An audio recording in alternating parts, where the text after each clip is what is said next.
pretty simple. What did you notice about the range of that?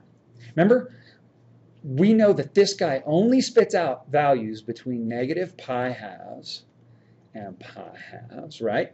We know that. Now, did you notice also that this is the range of the inverse sine as well? So kind of wrap that in your brain, or just plant that like a seed in your brain. Okay. Now I'm going to show you, and we'll play with these a little bit more. But I'm going to show you. Let's talk about the inverse secant. All right, the inverse secant. Now, that can get really tricky, especially when we start talking about your calculator.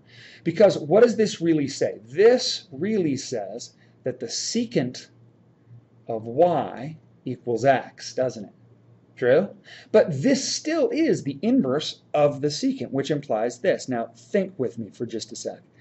I know that the secant of the inverse, the inverse secant of x equals x. However, remember, x only, if you can remember what the secant looks like, and we played with this just a whole bunch, we'll just tweak this thing really quickly. And like this, and like this, right? Remember, I'm going to dot this just so we don't think that all of this garbage is part of the secant. So if I dot this out like that, all right, this is a really poorly sketched y equals secant x.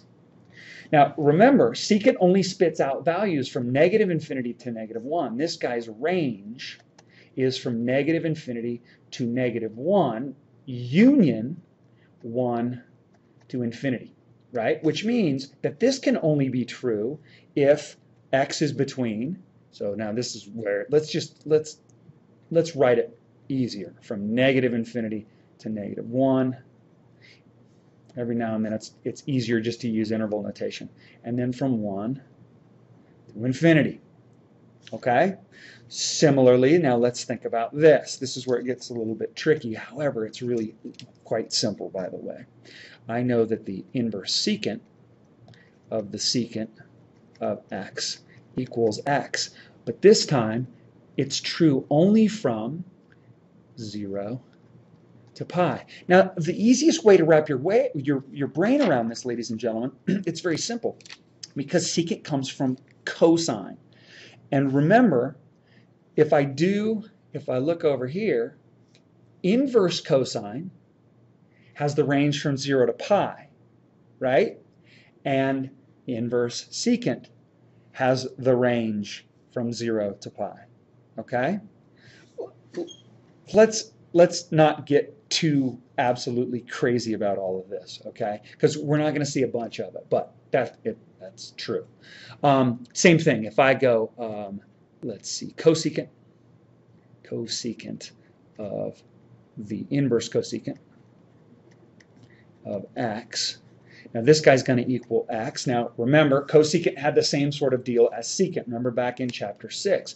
So this is going to be for all values between negative infinity and negative 1, union 1 to infinity, right? However, our inverse cosecant of x equals x. Cosecant comes from sine. Arc cosecant has a relationship with arc sine or inverse sine. So this is only true when x is between negative pi halves and pi halves. Similarly, the cotangent. Now remember, what's the numerator? Where does cotangent come from? What's its numerator?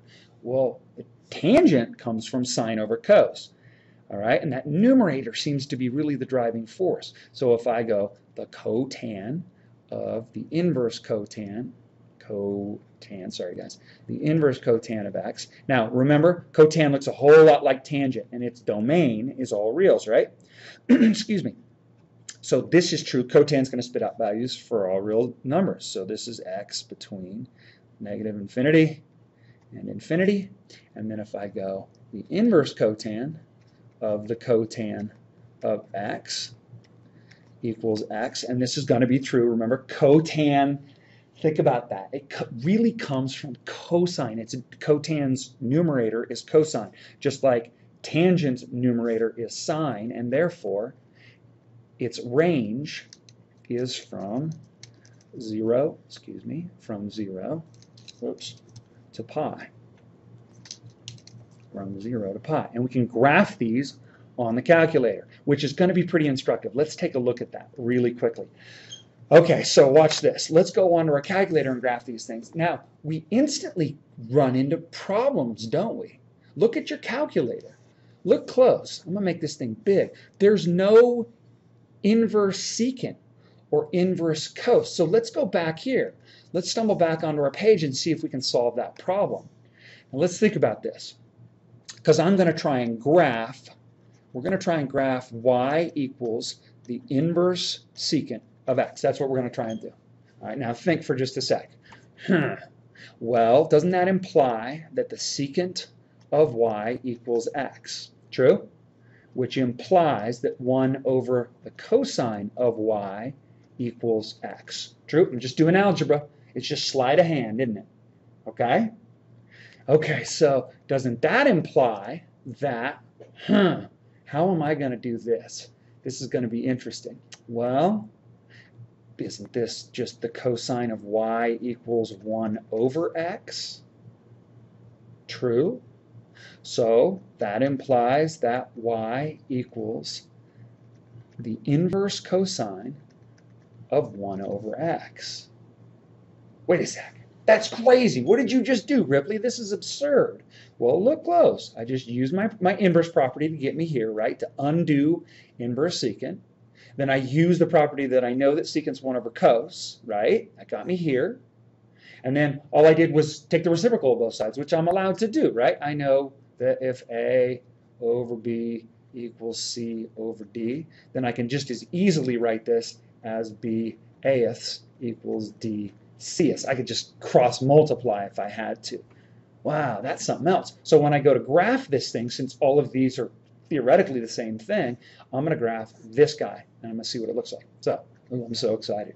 Okay, so let's go back to y equals, and I'm going to do, well, I've already got an inverse cos going right here. Let me turn this inverse tan off real quick. All right, we'll go up here, and I'm going to go, what do we say? Inverse cos of 1 divided by x, right? And watch what this thing looks like. This one's crazy. Now, I just committed the worst offense ever. And just to show you, it happens constantly. You got to be really, really careful. Look, I get all these errors. Panic. Oh my gosh, it's not graphing. Well, duh. Look at my mode. I'm in degree.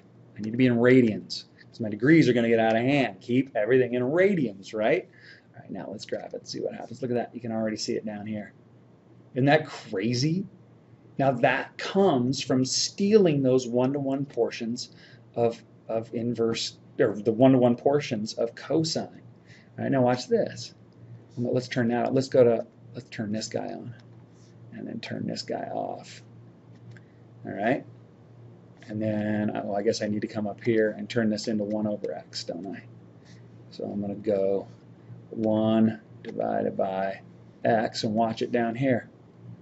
Let's see if it's got it. Oh, that's a tricky one. Let's see. Inverse cos 1 over x, and graph it.